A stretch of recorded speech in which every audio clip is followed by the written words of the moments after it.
प्रणाम मित्रों। आज हम कक्षा 9 में विषय हिंदी पाठ 8 गुलमर्ग की खिड़की से एक रात, इस पाठ की कथा वस्तु आज के इस वीडियो के भाग 2 में पढ़ेंगे। मित्रों, आप सभी ने भी अपने अपने जीवन में कई प्रवास किए होंगे। इन प्रवास के दौरान आपकी कुछ यादें भी जुड़ी हुई होगी। आपके जीवन में कई ऐसे स्थल भी होंगे जिनको आप दोबारा देखने की इच्छा भी प्रकट करते होंगे। कई ऐसे स्थल भी होंगे जिन्हें आप अपने जीवन में कभी भूल भी नहीं पाए होंगे। मित्रों, आज की हमारी जो कथा वस्तु है यह भी एक इसी प्रकार से है।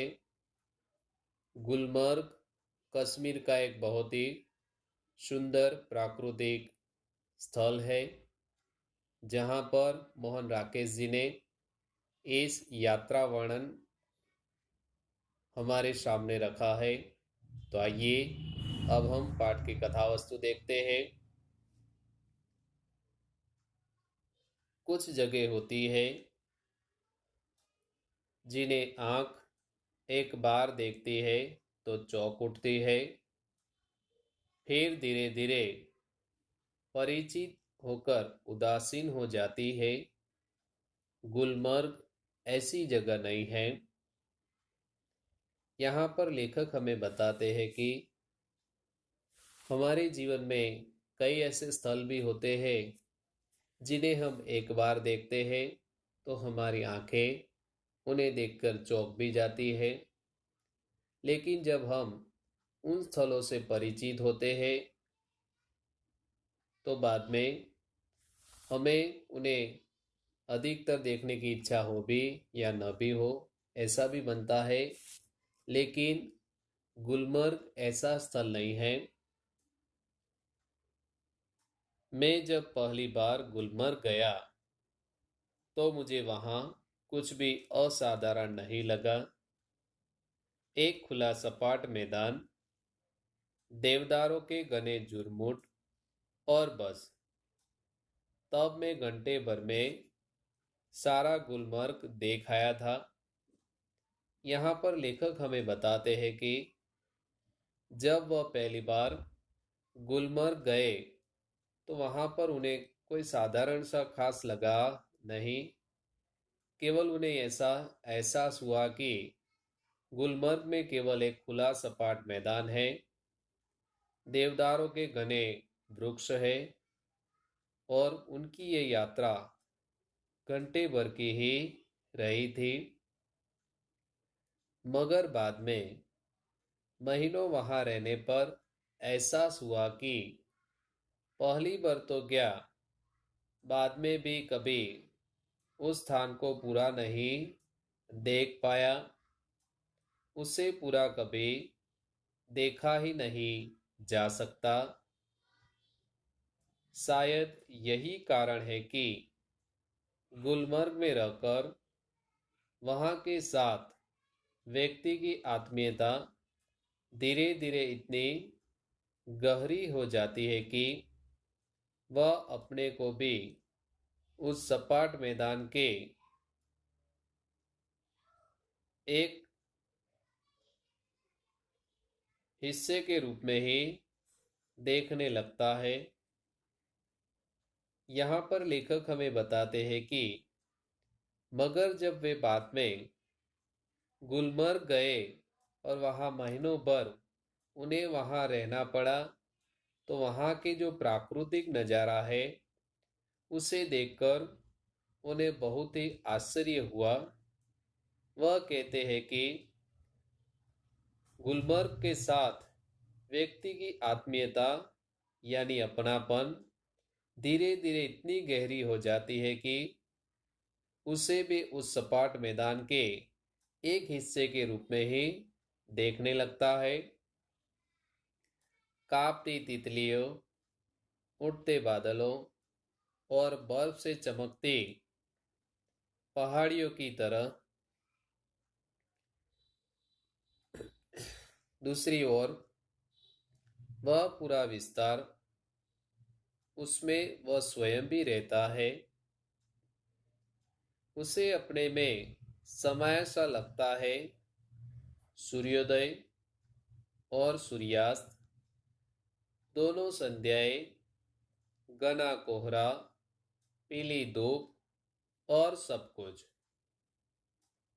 लेखक कहते हैं कि गुलमर्ग में, उस सपाट मैदान में, कांपती तितलियां, उड़ते बादल और बर्फ से चमकती पहाड़ियों की तरह दूसरी ओर और पूरा विस्तार भी, जिसमें वह स्वयं रहता है, उसे अपने में समाया सा लगता है।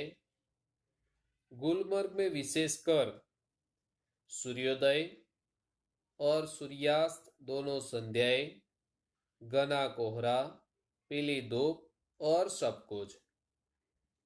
इसलिए जब व्यक्ति गुलमर्ग से चलता है तो एहसास होता है अपने से ही बिछुड़ने का, अपने उस रूप से जो कि इतना परिचित होते हुए भी सदा अपरिचित बना रह जाता है।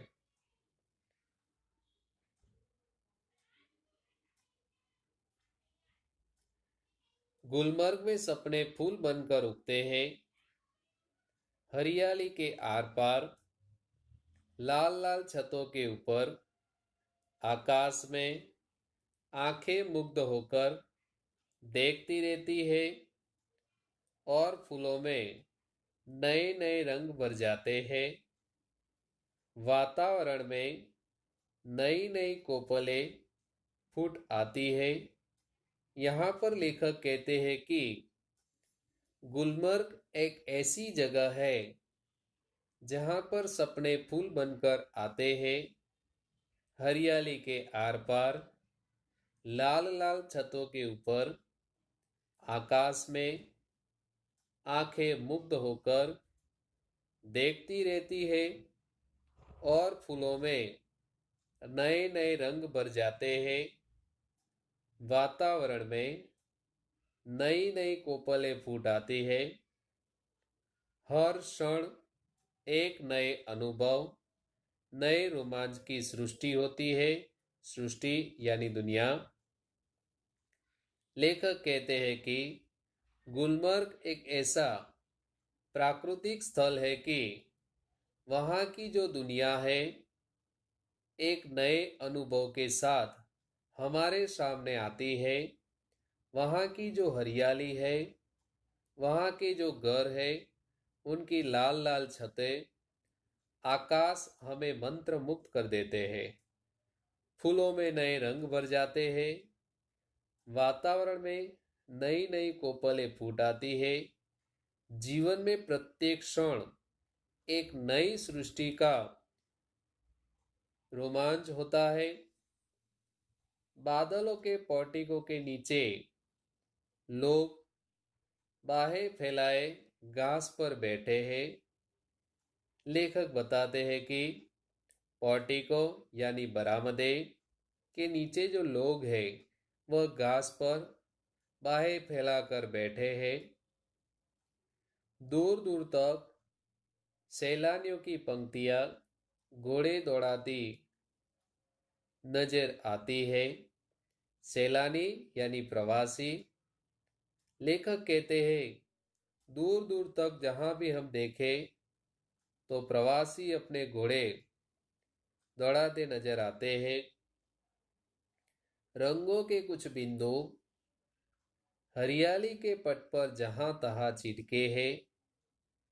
सहसा प्रकाश से नन्ही नन्ही पारदर्शक बूंदें पड़ने लगती है।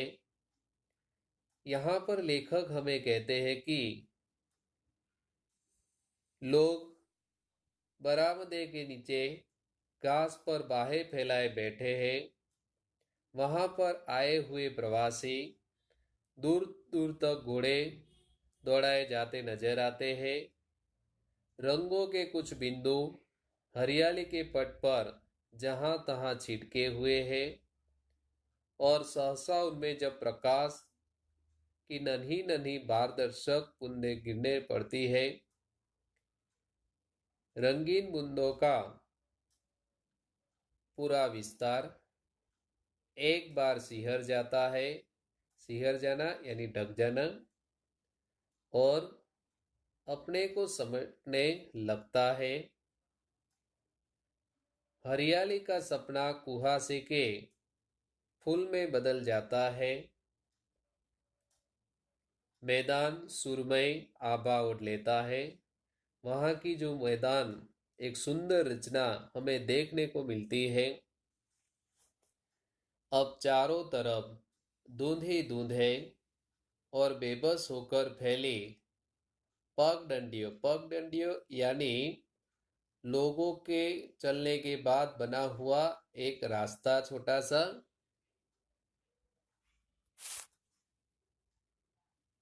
और पतली पतली नरम बाहें। जब तक बादल बरसेगा बाहें फैली रहेगी, ऐसी ही कोमल, विस्मृत और निडाल।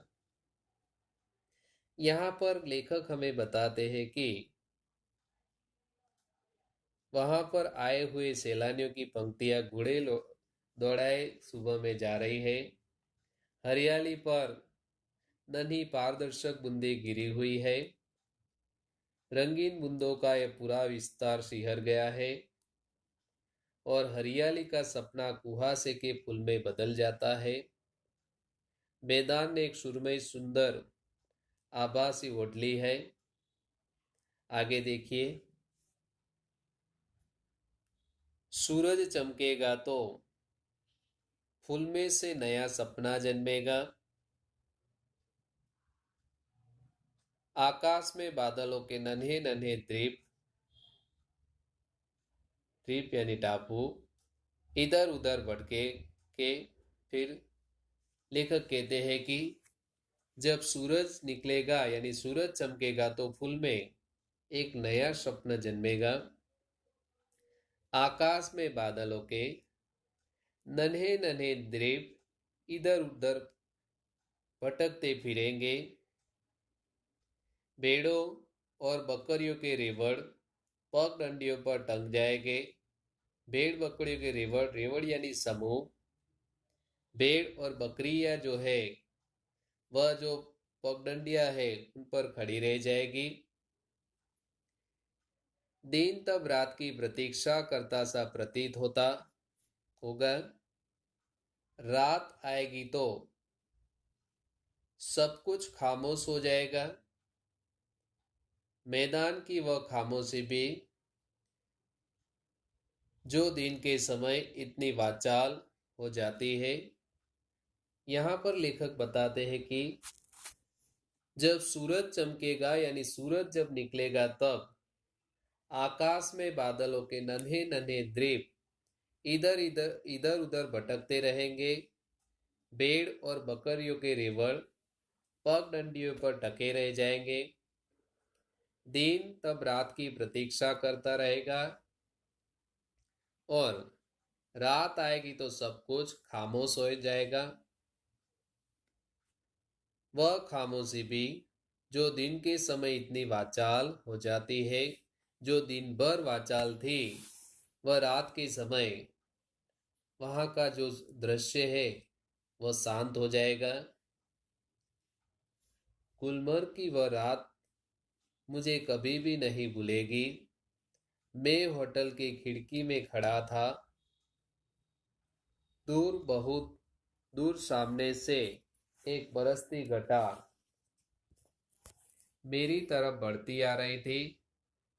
मैं प्रतीक्षा कर रहा था कि कब वह मुझ तक पहुंचे और मुझे अपने में लपेट ले। यहाँ पर लेखक कहते हैं कि जब वह गुलमर्ग की होटल की खिड़की में से देख रहे थे तब बहुत दूर दूर सामने से एक बरसती घटा उनकी ओर बढ़ती आ रही वह देख रहे थे। वह देख रहे थे कि वह कब आए और बारिश गिरे। बरसती घटा में गिर जाने से बड़ा सुख मैंने बहुत कम जाना है। घटा ऊपर से गिर आए और व्यक्ति को छोटा करके उस पर छा जाए, यह इससे अलग स्थिति है। इस बार आती हुई घटा का हर संकेत मेरे सामने था और मैं उसके बराबर का होकर अपनी खिड़की में खड़ा उसे बुला रहा था। आ आ आ मैं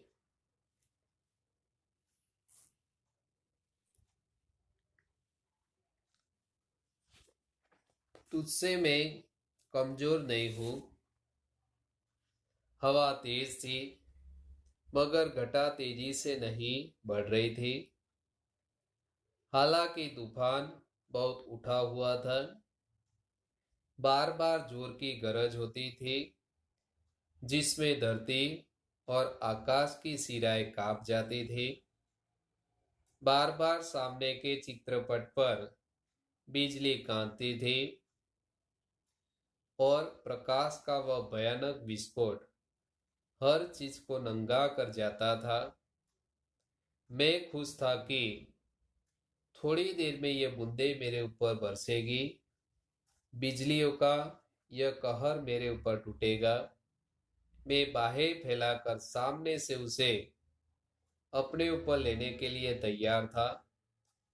मित्रों, यहाँ पर लेखक कहते हैं, जब वह होटल की खिड़की से बाहर देख रहे थे तब अचानक सामने से एक बरसाती घटा उनके सामने हवा की तेजी के साथ आ रही थी। उन्हें ऐसा एहसास हो रहा था कि अभी बहुत ही जल्द में खूब जोर से बारिश होगी। बिजली भी हो रही थी, लेकिन वह सब अचानक ही शांत हो गया। मगर अचानक हवा रुक गई। बढ़ता हुआ तूफान जहां का तहां ठिठक गया और दूरी पर कटे पक्षी की तरह दम तोड़ने लगा। बिजली की सांस रुकने लगी और मेरी भी, क्योंकि हवा के रुक जाने से मुझे भी बहुत ऊंचे आसमान से नीचे आना पड़ा था। तूफान का जोम उतर गया और उसके साथ हे मेरा भी। मैं उसके बराबर का कभी नहीं हो सका।